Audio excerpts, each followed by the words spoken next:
అయితే దేవుని స్తోత్రములు. యేసు ప్రభుని ఎందు గురించి ఈ విధంగా 40 దినాలు ఫాస్టింగ్ ఉండి మరి ఎన్ని కష్టాలు వచ్చినా, సమస్యలు వచ్చినా, ఇరుకులు వచ్చినా, ఇబ్బందులు వచ్చినా ఆయనను ఆనుకొని ఎందుకు జీవిస్తున్నారు, ఆయనను కొనియాడుతున్నారని మనం ఒకసారి ఆలోచించినట్టయితే మరి ఎన్నో త్యాగాలు ఉన్నాయి యేసు ప్రభు యొక్క త్యాగాలు మన విషయంలో, మానవుల విషయంలో. అయితే దేవునికి స్తోత్రములు. కొంతమంది ఆయనను అంటున్నారు ఆయన తన్ను తాను రక్షించుకోలేడు, ఇతరులను ఏం రక్షిస్తాడనే వాళ్ళకినా ఉన్నారు.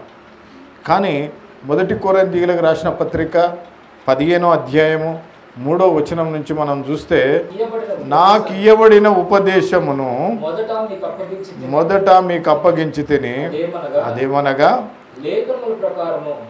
లేఖనముల ప్రకారము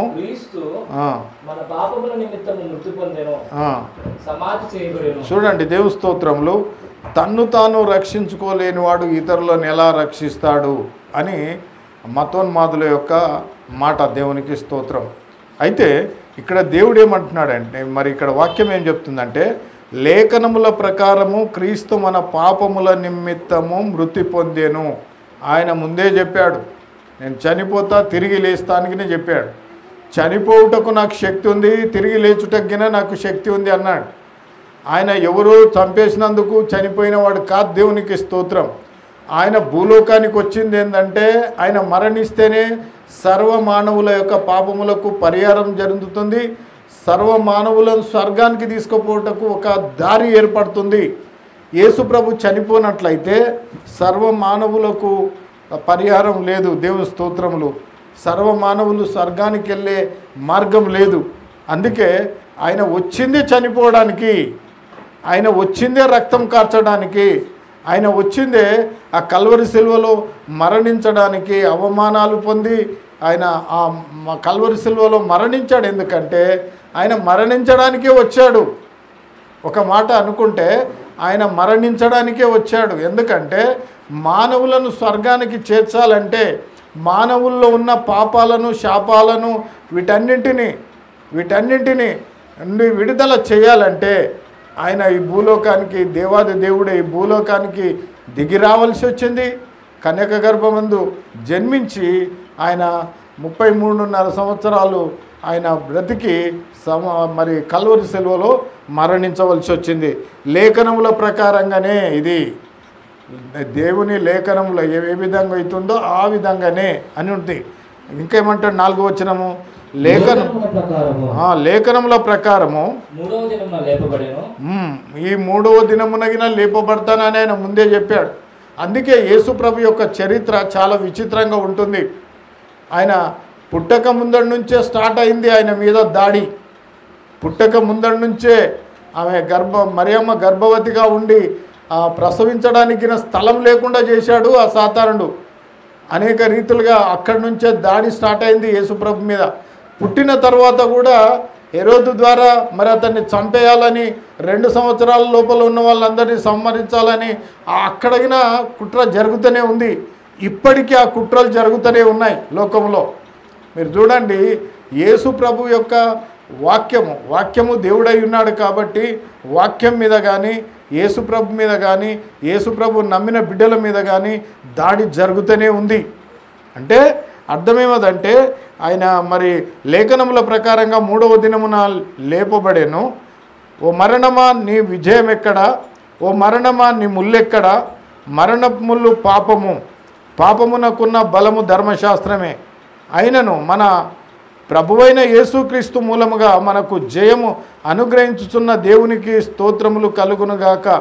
మనకు జయం ఎక్కడొస్తుందంటే ప్రభువైన యేసుక్రీస్తు ద్వారానే మనకు జయం వస్తుంది.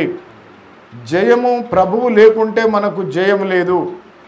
మరి వ్యాధులలో జయము, ఆ విధంగానే సాతాను పైన జయము, ఆ విధంగానే ప్రతిదాని మీద మనకు జయం ఇచ్చేవాడు యేసు ప్రభువే. అందుకే ఆయన జయశీలుడు. దేవునికి స్తోత్రం. ఆయన జయమును అనుగ్రహించేవాడు. మన జీవితంలో ప్రభు ఉంటే మనం ఎక్కడైనా జయము పొందుతాము. చాలాసార్లు ఓడిపోవడానికి కారణం ఏంటంటే ప్రభువుని ప్రభువుగా ఆరాధించకపోవడమే. ప్రభువుని ఏదో నిర్లక్ష్యంగా చూడడం వలన మనము అనేక సార్లు మరి అపజయము పొందుతూ ఉన్నాము. మరి ఇశ్రాయేలీలు కూడా అలనాడు జయం పొందడానికి ప్రభువును ముందు పెట్టుకున్నారు. మనం చూసాము కదా, మందసపు పెట్టెను ముందు పెట్టుకొని వాళ్ళు నడిస్తే జయము, దేవుణ్ణి ముందు పెట్టుకొని నడిస్తే వారికి జయము. అయితే దేవునికి స్తోత్రములు. మరి ఫిలిప్పీలకు రాసిన పత్రిక 3వ అధ్యాయం 17వ వచనం చూద్దాం. దేవునికి స్తోత్రములు. సహోదరులారా, అపొస్తలుడైన పౌలు అంటున్నాడు, మీరు నన్ను పోలి నడుచుకొనుడి. అపొస్తలుడైన పౌలు, నేను మీకు మాదిరి ఉన్న ప్రకారము మీరు నన్ను పోలి నడుచుకొనుడి అని చెప్తున్నాడు. నడుచుకొని వారిని గురిపెట్టి చూడుడి. అనేకులు క్రీస్తు శిలువకు శత్రువులుగా నడుచుకుంటున్నారు. ఇక్కడ అంటున్నాడు చూడు, అనేకులు క్రీస్తు శిలువకు శత్రువులుగా నడుచుకుంటున్నారు. ఇప్పుడే కాదు, స్టార్టింగ్ నుంచి యేసు ప్రభు జన్మింపక ముందు నుండి కూడా మరి క్రీస్తుకు విరోధంగానే జీవిస్తున్నారు. క్రీస్తు శిలువకు శత్రువులుగా నడుచుకొంటున్నారు అని అంటున్నారు. దేవుని స్తోత్రం. దీనిని గూర్చి మీతో అనేక పర్యాయములు చెప్పి ఇప్పుడును ఏడ్చుచూ చెప్పుచున్నాను, నాశనమే వారి అంతము, వారి దేవుడు వారు తాము సిగ్గుపడవలసిన సంగతులు యందు అతిశయపడుచున్నారు, భూ సంబంధమైన వాటి అందే మనసు ఉంచుచున్నారు. మన పౌర స్థితి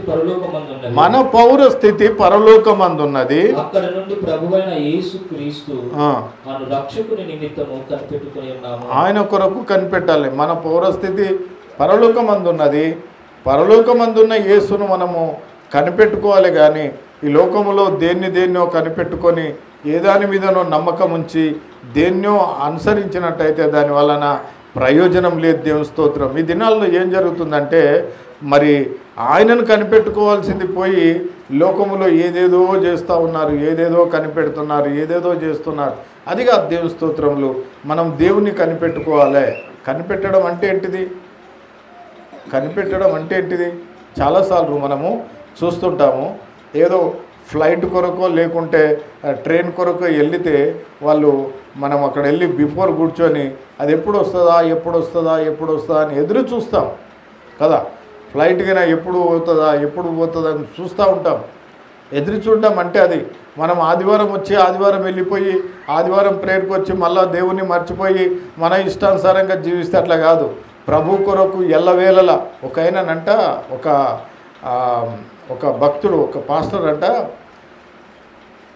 మనము గాలి పీడ్చుతాం కాలు ఇడుస్తాం కదా.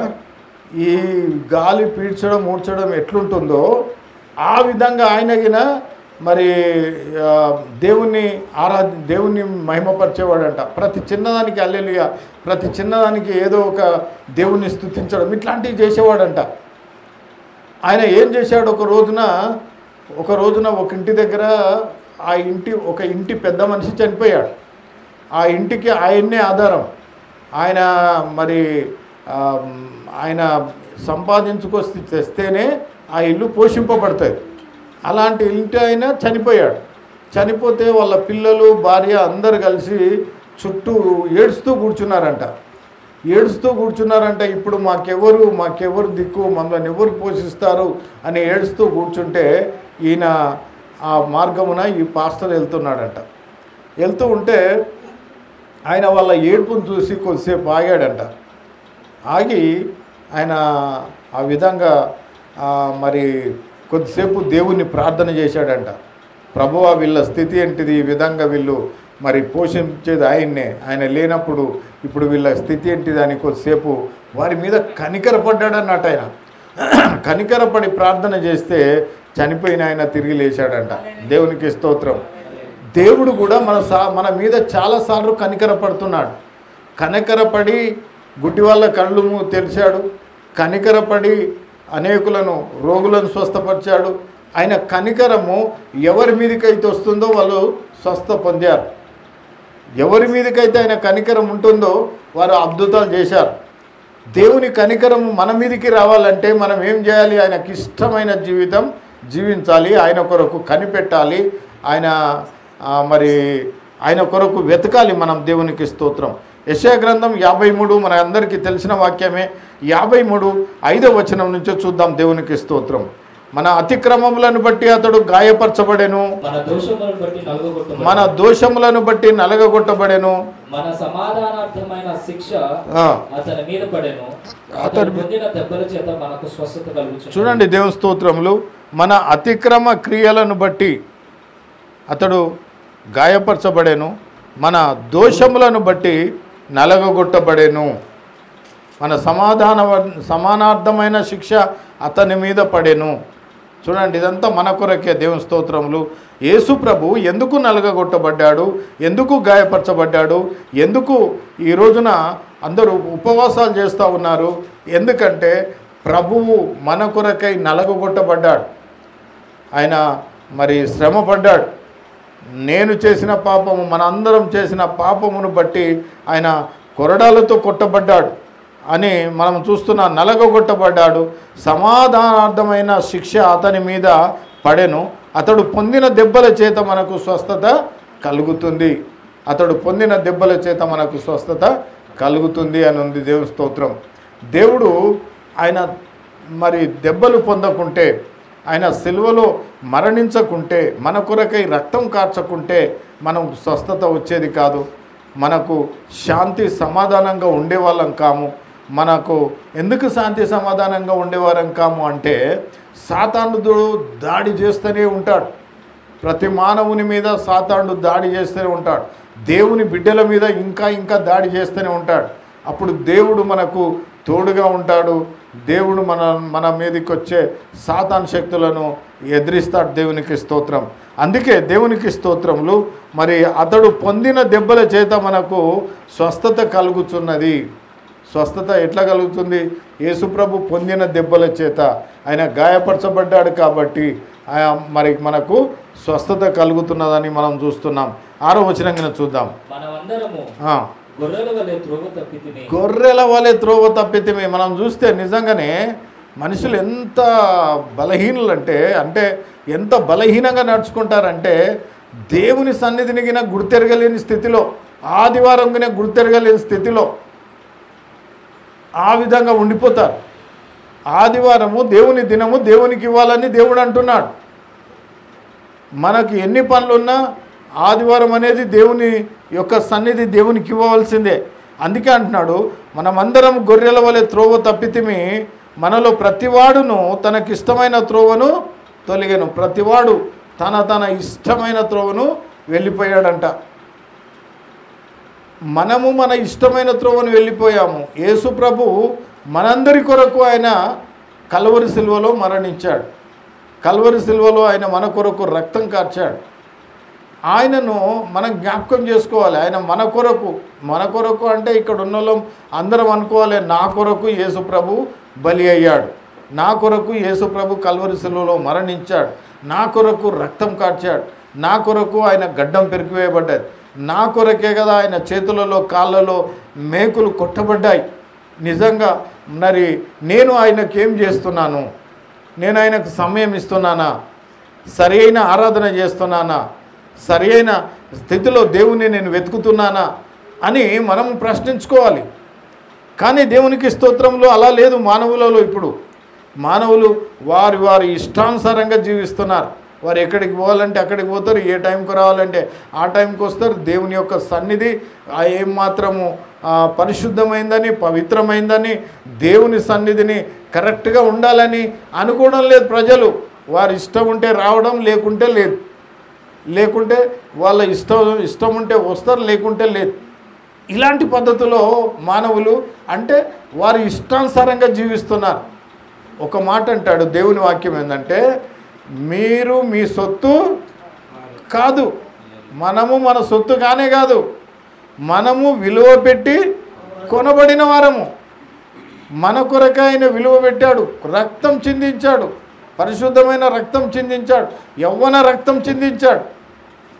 మనము మన ఇష్టానుసారంగా జీవించడానికి మనం మన సొత్తుగానే కాదు. మరి ఎవరి సొత్తు, ఎవరి ఇష్టానుసారంగా జీవించాలి? దేవుని సొత్తు అయి ఉన్నాం మనం, దేవుని ఇష్టానుసారంగా జీవించాలి. నేను అనేకసార్లు చెప్తూ ఉంటాను దేవుని స్తోత్రములు. ఇది ఫ్యాను మనం కొన్నాం, మనం డబ్బులు పెట్టాం దానికి. మనము తిరుగుమన్నప్పుడు తిరగాలి, ఆగమన్నప్పుడు ఆగాలి, అంతే. అది దాని ఇష్టం కాదు. మనం కూడా యేసు ప్రభు మనల్ని కొన్నాడు. ఆయన ఎలా చెబితే అలా వినాలి మనం. కానీ నా ఇష్టానుసారంగా నేను జీవిస్తా అనడానికి వీళ్ళే. దేవుని స్తోత్రం. ఇక్కడేమంటాడు, మనం అందరం గొర్రెలో త్రోవ తప్పితేమి, మనలో ప్రతివాడును తన ఇష్టమైన త్రోవను తొలిగేను. ఎంత మనందరి దోషములు ఆయన మీద మోపబడ్డాయంట, యేసు ప్రభు మీద మోపబడ్డాయి. అతడు దౌర్జన్యమునను బాధింపబడినను అతడు నోరు తెలవలేదు. ఎందుకు ఇట్లా చేస్తున్నారని అనలేడట.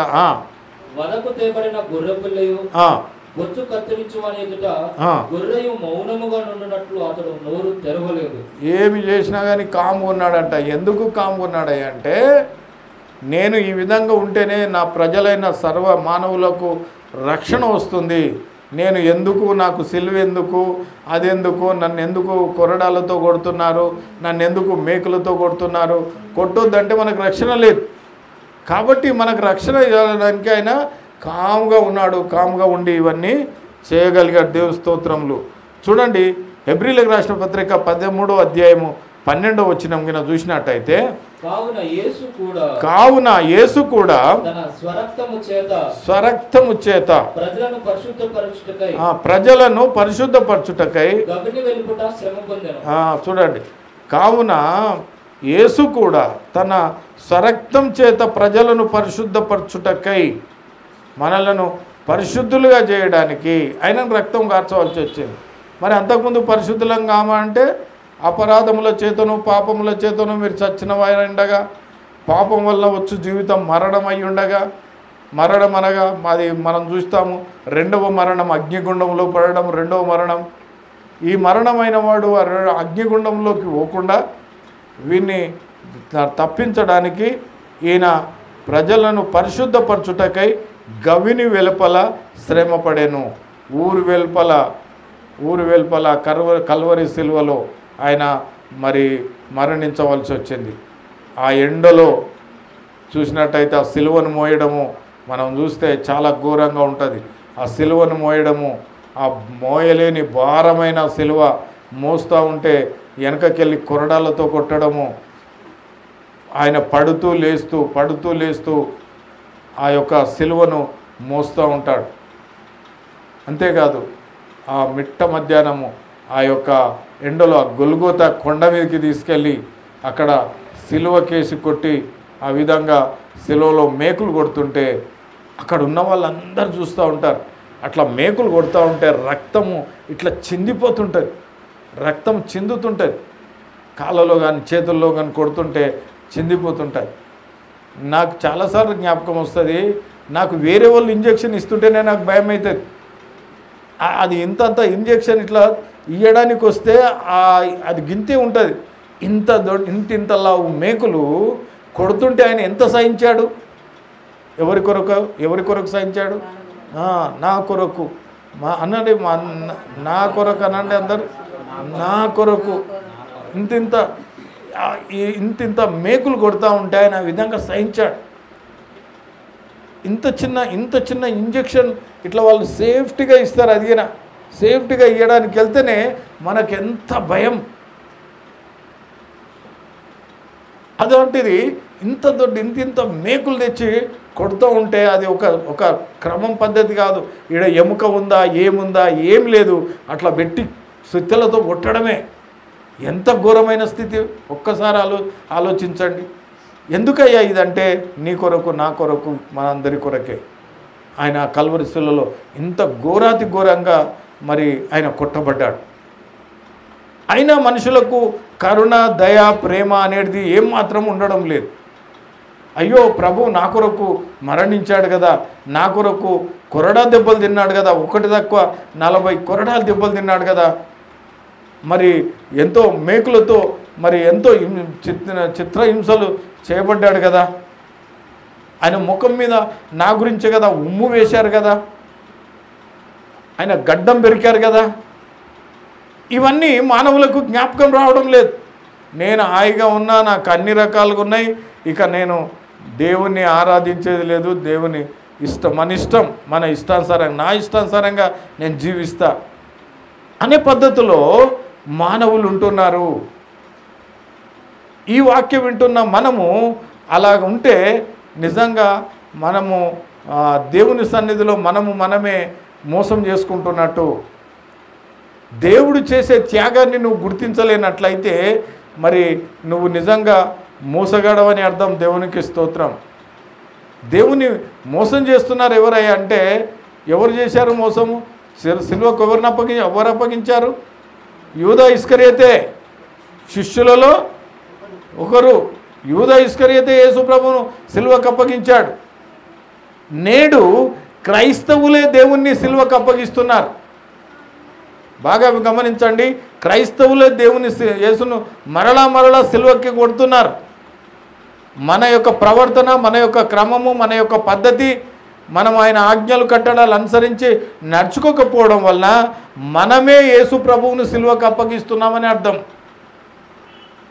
ఈ రోజున దేవునికి స్తోత్రములు, మనము వాక్య ప్రకారంగా నడుచుకోవటలేమంటే, వాక్య ప్రకారంగా జీవిస్తలేమంటే మనం ఏం చేస్తున్నట్టు? యేసు ప్రభువును మనం సిలువకు అప్పగిస్తున్నట్టే. మనము యేసు ప్రభువును సిలువ వేస్తున్నామని అర్థము. ఎవరైతే క్రైస్తవులుగా అనిపించుకుంటున్నారో, క్రైస్తవులని క్రీస్తును వెంబడించడం లేదో, క్రీస్తు ఇష్టానుసారంగా జీవించడం లేదో, వారు దేవుని సిలువకు అప్పగిస్తున్నారని అర్థం.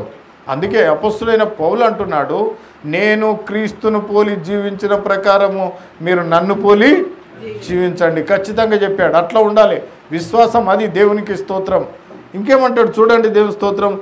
మొదటి యోహాను రాసిన పత్రిక 1వ అధ్యాయము, యోహాను రాసిన మొదటి పత్రిక 1వ అధ్యాయము 9వ వచనం. మన పాపములను మనము ఒప్పుకొనిన ఎడల ఏం చేయాలంట? మన పాపములను మనము ఒప్పుకోవాలంట. కొంతమంది ఎంత కఠినులంటే, తప్పు చేసినా నేను తప్పు చేయలేనంటారు అంతే. తప్పును ఒప్పుకోరు. వాళ్ళు చేసేది పొరపాటు అని ఒప్పుకోరు. వాళ్ళు దేవుణ్ణి నిజంగా దేవుని సన్నిధిలో ఎన్నో తప్పులు చేస్తారు. నేను తప్పు చేసినా ఒప్పుకోరు, నాదే కరెక్ట్ అనుకుంటారు. వీళ్ళకు ఒక మాట అంటున్నాడు. ఏమంటున్నాడంటే, ఆయన నమ్మదగిన వాడును నీతిమంతుడు గనుక ఆయన మన పాపములను క్షమించి ఒప్పుకొనిన ఎడల, ఆయన నమ్మదగిన వాడును నీతిమంతుడును గనుక ఆయన మన పాపములను క్షమించి సమస్త దుర్నీతి నుండి మనలను పవిత్రులుగా చేయను. ఒప్పుకుంటేనా ఒప్పుకోకుంటేనా? ఒప్పుకోవాలి. మన పాపాలు మనం ఒప్పుకోవాలి. నిజమే, నాది తప్పు, నేను ఇది చేయకపోవడం తప్పు, దేవునికి రావాల్సిన పద్ధతిలో నేను రాకపోతే తప్పే, దేవుణ్ణి ఆరాధించవలసిన పద్ధతిలో ఆరాధించకుంటే తప్పే, దేవుణ్ణి మరి ఆ విధంగానే కుటుంబాన్ని కుటుంబముగా చూడకుంటే తప్పే, భర్తను భర్తగా చూడకుంటే తప్పే, భార్యను భార్యగా చూడకుంటే తప్పే. కొంతమంది తాగుబోతులు ఇష్టం వచ్చినట్టు తాగి అది చేస్తారు. ఇంట్లో కుటుంబాన్ని, పిల్లలను ఎవరిని చూడరు. వాళ్ళ కడుపు వాళ్ళు చూసుకుంటారు. ఇవన్నీ తప్పే అంటాడు దేవుడు. దేవుని స్తోత్రం. మనకు ఏవైతే కండిషన్లు ఉన్నాయో ఆ కండిషన్ల ప్రకారంగా మనం ఎప్పుడైతే జీవిస్తామో అప్పుడు మనము కరెక్ట్. దేవుని స్తోత్రం. అందుకే అంటాడు ఆయన నమ్మదగిన వాడును నీతిమంతుడు కనుక ఆయన మన పాపములను క్షమించి సమస్త దుర్నీతి నుండి మనలను పవిత్రులుగా చేయను. అప్పుడు చేస్తాడు, ఒప్పుకుంటే చేస్తాడు. నువ్వు తప్పు ఒప్పుకోకుండా నీలో కరెక్ట్గా నీకు తెలిసినా కానీ నువ్వు దాన్ని ఒప్పుకొనకుండా నీ ఇష్టానుసారంగా జీవిస్తే ఆయన ఎట్లా దుర్నీతి నుండి నిన్ను పవిత్రులుగా చేస్తాడు? పవిత్రులుగా కాలేరంటే, దుర్నీతిలో ఉన్నారంటే వారు నరకానికి వెళ్తున్నట్టే కదా. తప్పును ఒప్పుకునే పద్ధతి రావాలా. దేవునికి స్తోత్రం. తప్పు చేసినోడు క్షమించమని అడిగే పద్ధతి రావాలి. క్షమించమే అనే పద్ధతి రాకుంటే తప్పు చేసినోడు అదే తప్పులో ఉండి ఆ విధంగానే ఉంటే దాని వలన వాళ్ళను దుర్నీతిలో పరులుగానే లెక్క పెడతాడంట దేవుడు. ఒప్పుకుంటే నీతి పరులుగా తీర్చుతారంట. 10వ వచనం. మనము పాపము చేయలేదని చెప్పుకొనిన ఎడల ఆయనను అబద్ధికునిగా చేయువారము గనుక మరియు ఆయన వాక్యము మనలో ఉండదు. పాపం చేయలేదని మనము ఒకవేళ ఆ విధంగానే పాపం చేసి కూడా పాపం చేయలేదని చెప్పుకున్నట్లయితే అబద్ధికునిగా చేస్తున్నామంట ఆయన. మనము పాపం చేసి నేను పాపమే చేయలేను అని అంటారు చూడు, వీళ్ళు ఏం చేస్తున్నారంటే దేవుణ్ణి అబద్ధికునిగా చేస్తున్నారంట. కాబట్టి అలాంటి వారిని దేవుడు కరుణించడంట, కనికరించడంట. అంతేకాకుండా ఇక్కడ ఏమంటాడంటే మరియు ఆయన వాక్యము ఉండదంట. నువ్వు ఎన్నిసార్లు ఎంత చెప్పు, ఆ వాక్యము వాళ్ళ మనసులో ఉండదు, వాక్య ప్రకారంగా వాళ్ళు జీవించారు. అందుకే వాళ్ళు ఎన్నిసార్లు ఏం చేసినా వాళ్ళు ఇక మరి వాక్యమే వాళ్ళలో ఉండదంట. ఎన్నిసార్లు వాక్యం వినో అది మళ్ళీ మర్చిపోతూనే ఉంటారంట. దాని ప్రకారంగా జీవించడానికి అవకాశమే ఉండదంట. చూడండి, ఎఫెసీలకు రాసిన పత్రిక 5వ అధ్యాయము 1వ వచనం చూద్దాం. కావున మీరు ప్రియులైన పిల్లల వలె దేవుని పోలి నడుచుకోండి. క్రీస్తు మిమ్మును ప్రేమించి పరిమళ వాసనగా ఉండుటకు మన కొరకు తన్ను తాను దేవునికి అర్పణంగాను బలిగాను అప్పగించుకొనెను. అలాగుననే మీరును ప్రేమ కలిగి నడుచుకొనుడి. చూడండి, తన్ను తాను దేవునికి అర్పణగాను బలిగాను అప్పగించుకొనెను. మనం పోయిన వారం చూసాం ఈ వాక్యం కూడా, దేవుని స్తోత్రం. పరిమళ వాసనగా ఉండుటకు, మనలను పరిమళ వాసనగా ఉండుటకు ఆయన తన్ను తాను బలిగాను అర్పణంగాను అప్పగించుకొనెను. ఆయన దేవునితో 6వ వచనం చూద్దాం. వ్యర్థమైన మాటల వలన ఎవడును మిమ్మల్ని మోసపరచనీయకుడి. ఇట్టి క్రియల వలన దేవుని ఉగ్రత అవిధేయులైన వారి మీదకి వచ్చును. కనుక మీరు అట్టివారితో పాలివారై ఉండకుడి. అట్టివారితో పాలివారై ఉండకుడి అంటాడు. గలతీలకు రాసిన పత్రిక 2వ అధ్యాయం 20వ వచనం చూద్దాం. నేను క్రీస్తుతో కూడా సిలువ వేయబడి ఉన్నాను. నేను క్రీస్తుతో కూడా సిలువ వేయబడి ఉన్నాను. ఇకను జీవించువాడను నేను కాను, క్రీస్తే నాయందు జీవించుచున్నాడు. శరీరమందు జీవించుచున్న జీవితము నన్ను ప్రేమించి నా కొరకు తన్ను తాను అప్పగించుకుని దేవుని కుమారుని అందరి విశ్వాసము వలన జీవించుచున్నాను. చూడండి, అపొస్తలుడైన పౌలు కొరింథీ సంఘానికి రాస్తూ ఆయన అంటున్నాడు, నేను క్రీస్తుతో కూడా సిలువ వేయబడి ఉన్నాను.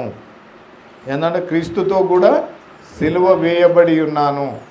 మనము ప్రభులోనికి వచ్చాం, బాప్తిసం తీసుకున్నామంటే మనము క్రీస్తుతో కూడా సిలువ వేయబడి ఉన్నాము. శ్రమలకన్నింటికి తట్టుకొని వేస్తే నా దేవుడు ఆయన యందే నేను నమ్మకంగా జీవిస్తాను, ఆయన్నే గొప్పవాడు అని మనం ఒప్పుకొని దేవునిలోకి వచ్చాం. వచ్చిన తర్వాత మనము క్రీస్తుతో కూడా సిలువ వేయబడి ఉన్నాము అంటాడు. నేను క్రీస్తుతో కూడా సిలువ వేయబడి ఉన్నాను. ఇక నువ్వు జీవించువాడను నేను కాను. ఇక నా ఇష్టానుసారంగా జీవించడానికి నేను ఏం లేదు, నేను జీవించటోని నేను కాదు, నాలో ఉన్న క్రీస్తే అంటాడు. నాయందు జీవించుచున్న క్రీస్తే నాయందు జీవించుచున్నాడు. దేవుడే మన యందు జీవిస్తున్నాడంట. కాబట్టి ప్రభునందు ప్రియ సోదరి సోదరులారా, మనం బాగా ఆలోచించాలి. యేసుక్రీస్తు నిజంగా మరి ఎన్ని విధాలుగా మనలను హెచ్చరించాలో అన్ని విధాలుగా హెచ్చరిస్తున్నాడు. మనం ఇంకా మొండిగా మరి ఉన్నట్లయితే దాని వలన దేవునికి ఏం కాదు, అయ్యేది మనకే. దేవుని స్తోత్రం. ఇంకా అంటాడు, నేను ఇప్పుడు శరీరమందు జీవిస్తున్న జీవితము నన్ను ప్రేమించి నా కొరకు తన్ను తాను అప్పగించుకొనిన దేవుని కుమారుని యందు విశ్వాసము వలన జీవించుచున్నాను. దేవుని స్తోత్రం. అపొస్తలుడైన పౌలు అంటున్నాడు, దేవుని కుమారుని యందలి విశ్వాసం ద్వారా నేను జీవిస్తున్నాను. విశ్వాసము అంటే ఏంటంటే ఇప్పుడు చూస్తున్నాం, విశ్వాసం ద్వారానే జీవిస్తున్నాను అంటే ఆయన ఏం చేయమంటే అది చేయడానికి కలిగి ఉందే విశ్వాసం. ఈ దినాల్లో చాలామంది వాక్యం వింటారు, వాక్యం అన్నీ చేస్తారు, ఆయన ఏం చెప్తే అది చేయకుండా వాళ్ళ ఇష్టానుసారంగానే జీవిస్తూ ఉంటారు. ఆ విధం కాకుండా విశ్వాసము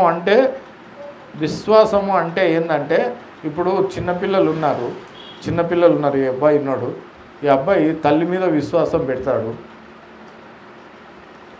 అంత తల్లి చూసుకుంటుంది, అంత టోటల్లీ తల్లి చూసుకుంటుంది. ఆయన ఎప్పుడు తినాలి, ఎప్పుడు ఏం చేయాలి, ఏంటిది అనేది మొత్తం తల్లి చూసుకుంటుంది. ఆయనకేమన్నా నేను ఈ టైంలో ఇది చేయాలి, ఈ టైంలో ఇది చేయాలి అని ఆయనకేమన్నా ఉంటుందా? ఉన్నది. మనకి అట్లాగే దేవుని మీద ఆధారపడి ఉంటే దేవుడు మనకి ఎప్పుడెప్పుడు ఏమి ఇవ్వాలనో అన్ని ఇస్తాడట. మనము మన ఇష్టానుసారంగా జీవించేది చాలా ఎక్కువ. దేవుని మీద ఆనుకొని జీవించేది తక్కువ. అందుకే దేవుడు మన ఇష్టానుసారంగా వెళ్తాం. దేవుడు చెప్తాడు నువ్వు ఈ మార్గంలో వెళ్ళొద్దు, ఈ మార్గంలో వెళ్ళాలి అంటాడు. కానీ మనకు నచ్చిన మార్గం ఇదే మార్గంలో వెళ్తాం. దేవుడు పోని ఎక్కడ పోతాడో పోని అనుకుంటాడు, ఏడనో పోయి బొందలో పడతాం, ఎక్కడనో పోయి ఏదో అవుతుంది, ఈ విధంగా అయిపోతుంది. సో దేవుడు మనతో మాట్లాడితే ఏ విధంగా మాట్లాడతాడో మన ఆత్మ ద్వారా మనకు చెప్తాడు, ఇది చేయడం తప్పు, ఇది చేయడం రైటు, ఇది చేయడం తప్పని. అట్లా దేవుడు చెప్పినట్టుగా చేస్తే అది మంచిగా వెళ్తాం. కాబట్టి ప్రభునందు ప్రియ సోదరులారా, మనం బాగా గమనించాలి. యేసుక్రీస్తు ప్రభువు లోకానికి వచ్చాడు. ఈ దినమున ఈ రోజుల్లో 40 దినాలు ఉపవాసం ఉండడానికి కారణం ఏంటంటే ఆయన మన కొరకు చేసిన త్యాగమే. ఈ త్యాగాన్ని జ్ఞాపకం చేసుకోవడమే. అందుకే పోయిన వారం కూడా మనము గుడ్ ఫ్రైడేని అనుసరించే వాక్యము శిలువ ధ్యానం చేశాము. ఈరోజు కూడా దేవుని స్తోత్రములు, యేసు ప్రభు మరణించిన స్థితి ఏంటిది, ఎందుకు మరణించాడు అనేది ఇది లోతుగా మన హృదయంలోనికి వెళ్ళాలి. ఏమనుకుంటున్నారంటే జనాలు, ఎందుకో ఆయన వచ్చిండు, ఏదో వాళ్ళ యొక్క యూదులే సిలువ వేశారు, వాళ్ళే చంపేశారు, దీంతో మాకేం పట్టి అని అనుకుంటున్నారు. కాదు, దేవుని స్తోత్రం, లేఖనముల ప్రకారమే ఆయన మరణించడానికి వచ్చాడు, తిరిగి లేవడానికి వచ్చాడు. లేఖనములు ఏం చెప్తున్నాయో ముందే చెప్పాడు ఆయన. ఒక మాట అన్నాడు, ఈ మందిరమును కూల్చి 3 దినములలో కడతానన్నాడు. కూర్చి 3 దినములలో కడతానన్నాడు. ఆ విధంగా దాని అర్థము యేసుప్రభు చనిపోయి 3వ దినమున తిరిగి లేస్తాడని దాని అర్థం. దేవుని స్తోత్రం. కాబట్టి అదే రీతిగా మరి అనుకునేవారు, యేసుప్రభువు తన్ను తాను రక్షించుకోలేనివాడు, మా ఇతరులనేం రక్షిస్తాడు అనుకునేవారు. మరి గమనించాలి ఏంటంటే ఇక్కడ యేసుప్రభు తను ప్రాణం పెట్టుటకు, ప్రాణం తీసుకొనుటకు, మళ్ళీ జీవింపచేయుటకు ఆయనకు అధికారం ఉంది. ఆయన జీవాధిపతి అయి ఉన్నాడు. జీవాధిపతి అయి ఉన్నాడు, జీవమునకే అధిపతి. అలాంటి దేవుడు మనం కలిగి ఉన్నందుకు దేవుని మనం మహిమపరచాలి, ఘనపరచాలి, స్తుతించాలి. ఆయన చిత్తాన్ని మనం చేస్తూ వెళ్ళాలి. క్రైస్తవులమని చెప్పుకున్నంత మాత్రాన మనం పరలోక రాజ్యం వెళ్ళం. క్రైస్తవులమని చెప్పుకున్నంత మాత్రాన పరలోక రాజ్యం వెళ్ళం. కానీ దేవుని వాక్య ప్రకారంగా జీవిస్తేనే పరలోక రాజ్యం ఉంది. క్రైస్తవులైనంత మాత్రాన బాప్తిసం తీసుకున్నాం, అయిపోయింది, మేము స్వర్గానికి వెళ్తాం అనుకుంటే ప్రయోజనం లేదు. దానివలన ప్రయోజనం లేదు. మనము వాక్య ప్రకారంగా దేవునిలో జీవిస్తూ ప్రభులో సాగుదాం. దేవుని స్తోత్రం.